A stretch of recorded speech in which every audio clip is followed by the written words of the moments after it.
I'm going to show you the process on what I had to go through to get one particular customer his beat. It's actually a full song with vocals, so let's get right to it.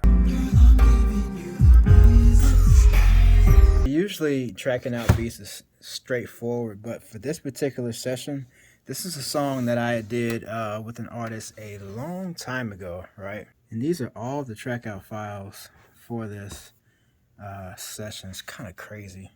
So first I had to go to my old PC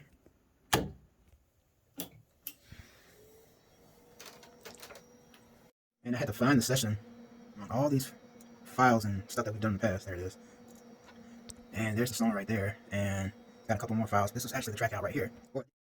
Alright, so it just loaded up, and I actually already pulled up the sounds. There were some sounds that were missing, so I had to find the sounds that were associated with the session. And then once I played it, I realized, hey, this is only the the vocal session, right? So I had to bounce down all these vocal tracks and then look for the actual instrumental. So I had to bounce down this instrumental. But not only that, there were some sounds that were missing. It was some sound font files. And you think you know your software, everything there is to know about your software, until you got to do something crazy. Well, for this one, I was missing my SFZ plugin, which is a very old plugin from like the early 2000s, late 90s. So I substituted it with Contact, and I figured out that Contact can actually load up sound fonts. I know you're probably like, what the hell? These are just little bits of files and ways to get sound into your computer so you can output the right music and the right sound for the beat.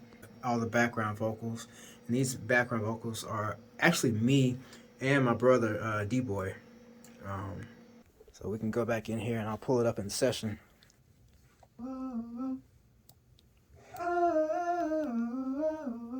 But then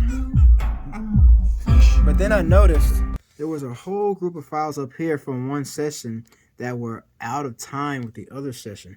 Because when we give you guys stems, we like everything to be lined up so you can just easily drop it into your DAW. You don't have to worry about shifting things around to get the instruments lined up. So I had to actually manually line up all these files you see here, right?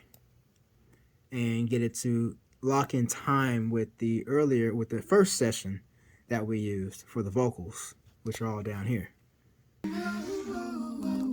And then I have my vocal reference that I also included in the stems for this customer. Alright. And the raw vocal here. That's the kick. The piano. Guitar.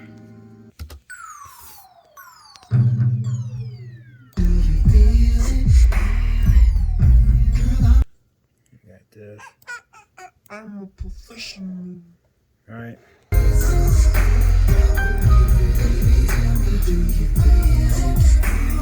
So here's all the resulting files right here.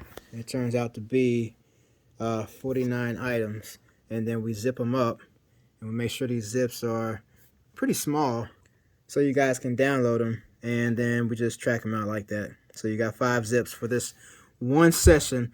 And that basically costed him, what, $100 for that stem.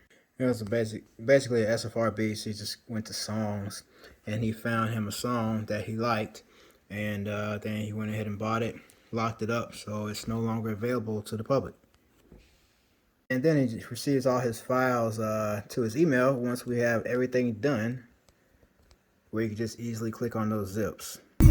So basically, it's just about making sure these files are all there, lined up, and they have a good signal for your mix so that it gets the best sound. There's certain levels that sounds have to be for the engineer to be able to get the best sound. No matter how good you mix, if the levels ain't right, it's going to be subpar. So, as the music says,